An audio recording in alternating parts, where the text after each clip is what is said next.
Thank you, John. So let's go ahead and get into the engineering report. So first of all, a summary of the people we have on board. In operations, we have 15 people.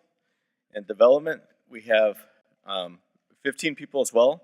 In systems integration, we have 11. Project manager, we have 1.5.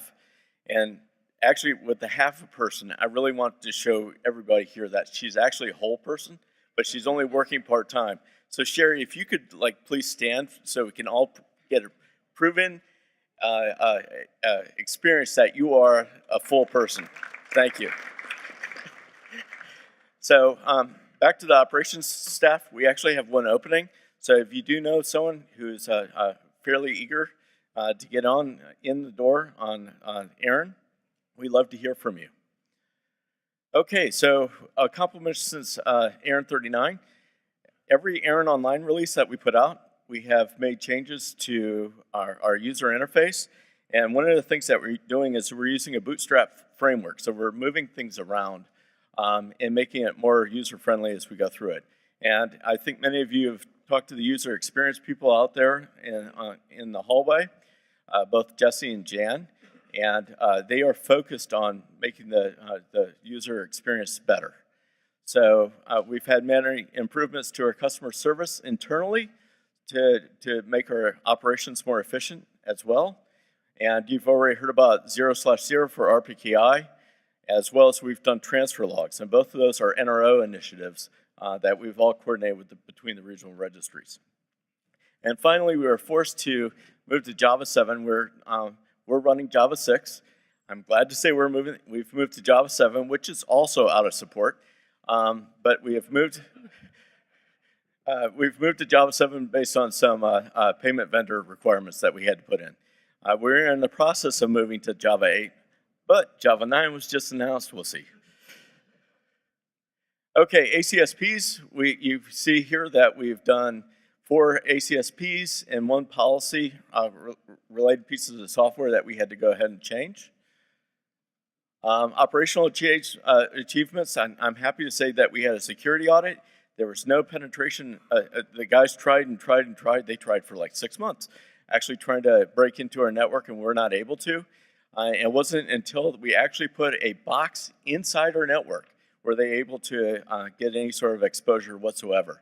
And it was only when they put that box on the protected network as well. So it was, when we moved into our new building, we did a network redesign internally and segmented the network much in a better fashion, and it actually came shown through pretty well. So we were all very pleasantly pleased with that.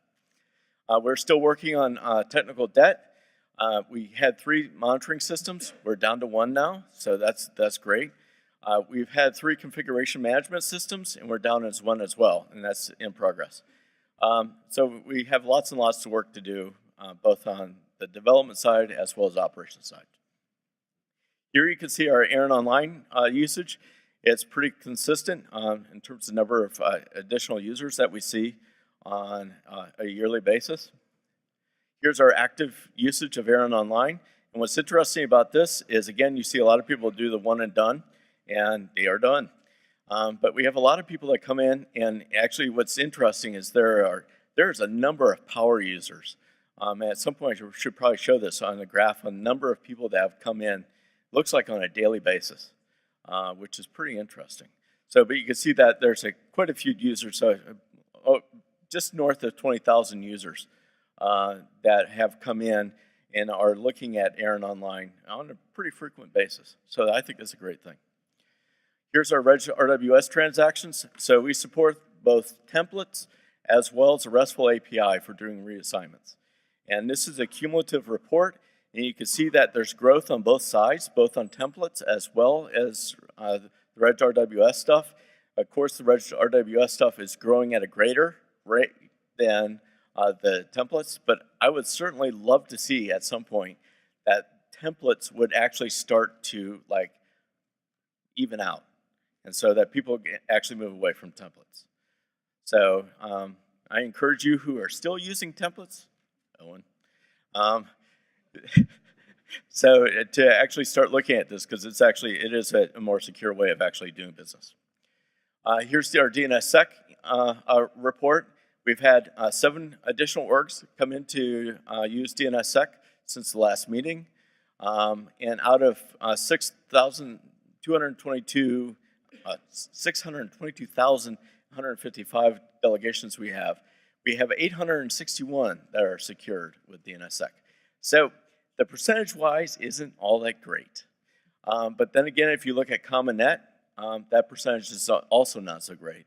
But you can see that people are starting to play with this more, and that's great. RPKI usage, again, you can see that we have a certain linear growth going on here. It's not huge. One of the things that's flatlined is the number of up-down delegated. Most people have decided to use hosted, which means that they use our certificate authority, they use our UI. We do all the heavy work behind the scenes to make sure that RPKI works. So, and I think this is fairly true with the other regional registries as well. The hosted process is a much easier to use, and it reflects by the usage as well. Who is RWS queries per second? You can see that we had a spike a number of years ago now. I think it was right after I started. That was quite amazing, and it actually bottomed out, but one of the things that's kind of interesting is it's starting to grow again. Why? I'm going to have a slide about that in a little bit. Here's who is RWS and RDAP queries over V6. You can see that percentage-wise, we're in like the 5% range, and that seems to not change very much. RDAP, you can see here again that it doesn't have a huge amount of usage yet, but there are times where people just say, oh, this is great, I'm going to use this for a while, and then it comes back down again. That happened a couple years ago. And again, you can see that it has a linear amount of usage. So here's the question I wanted to get to, and that is, we still see abuse. We still see abuse against our directory services. It occurs. Occasionally we get alarms. We go on the system, see that someone actually really pummeled us, and then moments later it goes away. And then we start looking at the logs, because it's like, what happened here? What's going on? We need to figure this out. And we noticed that, well, okay, there was an offender who came in. Maybe he had a broken script. Maybe he did something kind of wrong. But as we start looking through the data, there's a lot of people who are working below the line, right, on scraping ARIN's directory servers for information. And there are interesting queries. There are queries for all the organizations that you see within ARIN. There's queries for all the POCs that you see within ARIN. And of course, there's network queries and autonomous system queries as well. So there's just very interesting things to do.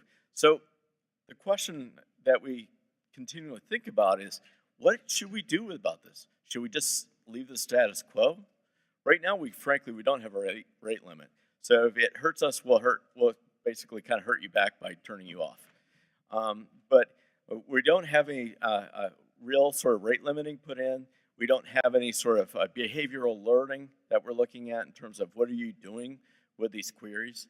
And if we did, if people really did want this, should we allow bulk access, and should the AUP for the bulk access be sort of loosened for those people who want to be a part of this? So these are questions that we have that sort of impact us operationally. Getting back to it, here's our IRR stuff that we're going to be starting to do next year. You can see that the number of maintainers keeps on growing. Again, it's linear growth. Route and Route 6 objects keeps on growing as well. And INetNum and INet6num keeps on growing as well, not by as great a degree. And here's an interesting slide that I like to bring up is the number of organizations that actually use the IRR. There's a couple of really heavy hitters that use the IRR, and there's a lot of people who sort of play with it sort of below the line, and especially when you get down to the people who have 1 to 4 objects in it. But this system does have some use. So what are we working on through 2018? We're working on CKN23 POC restoration. We're working on automated software coupled with fully redundant services so that we can go through the process of doing updates and not letting you know that, hey, we got to take the system down for about 8 hours as we do our upgrades. We're working on our OAuth integration with an RDAP. so that people can get unlimited query responses based on if they've been authenticated. We're also putting this in ARIN Online as well to remove a timeout issue. Right now, if you log into ARIN Online, the timeouts are based on your particular session on the server. And what we like to do is we like to move that to the client. And we're going to use OAuth to make that happen. And of course, the UX engineering. Hopefully many of you experienced a test drive with both Jan and Jesse in the back. And I hear that Jesse's actually pretty good with dealing with things with balloons as well. So he was working on balloon things last night at the social. Don't ask me what those things were. So IRR work, we'll start that in Q2 2018 as well. We have an accounting system upgrade that we have to do that doesn't involve you too much, but it's just internal infrastructure stuff we have to do. And of course, we have a technical backlog. As Nate mentioned, this is stuff that's behind the scenes that we haven't spent a lot of time and attention that we need to actually work on now.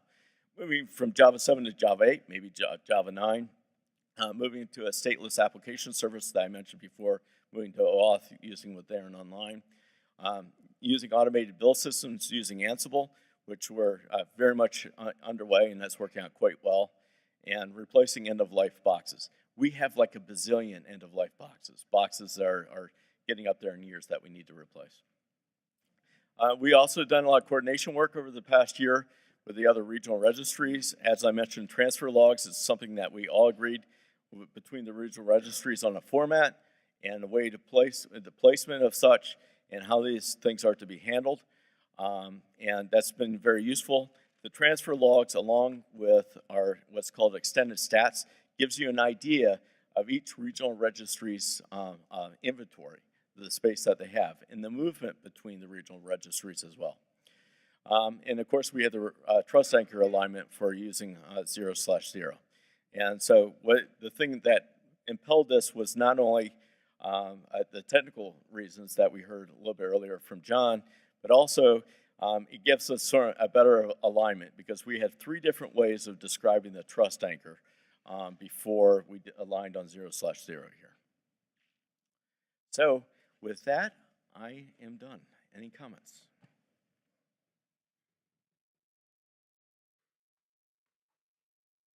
Hey, good afternoon, Mark. If you go back to slide 18 or 19, please, which was the IRR slide, the number of users, and that one. This one? Nope, one forward, 18. Other way. The maintainers, which one are you looking for? No, go forward 3 slides, please. Thank you. Oh, okay, got it. So you made a comment, which is why I'm here. We're talking about the power users up at the top. Yep.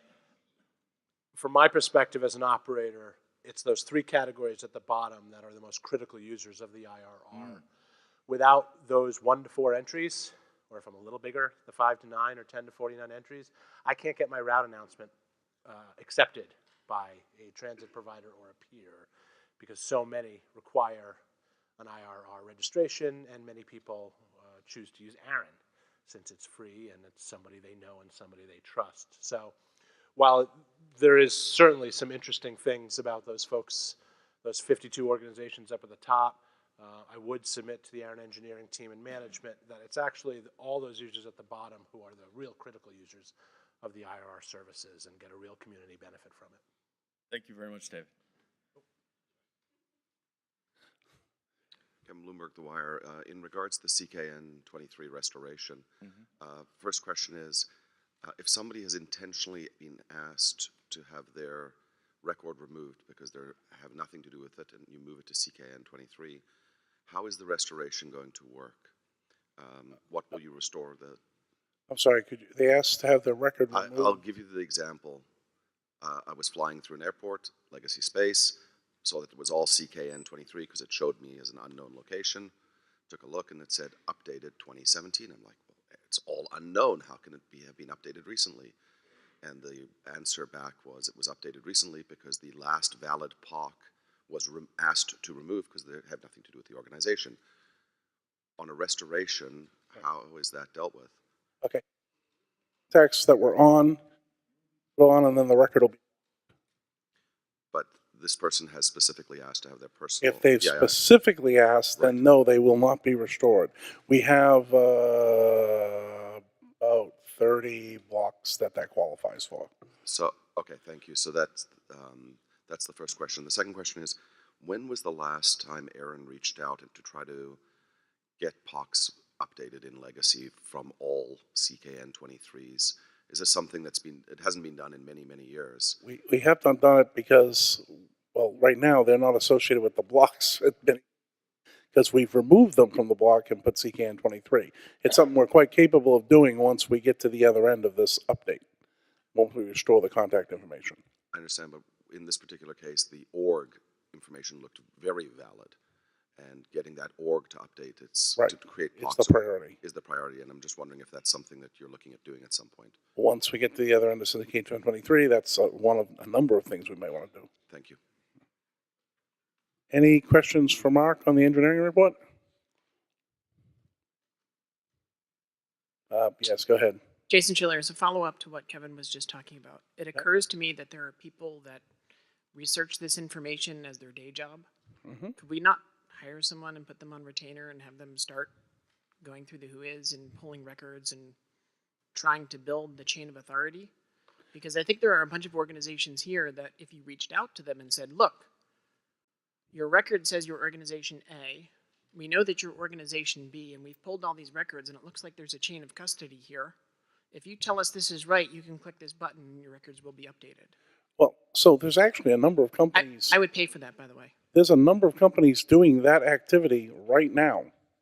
There's a whole list of companies who are doing that work and then calling them up and saying, you look to be the successor or rightful rights owner to this address block. I can help you with making something useful out of that. And so we already have why would we pay for something that already has a dozen organizations out there doing it? If you look at the transfer facilitators list, many of them have whole shops of people on the phone doing that type. Anything else for Mark? Okay, thank you, Mark.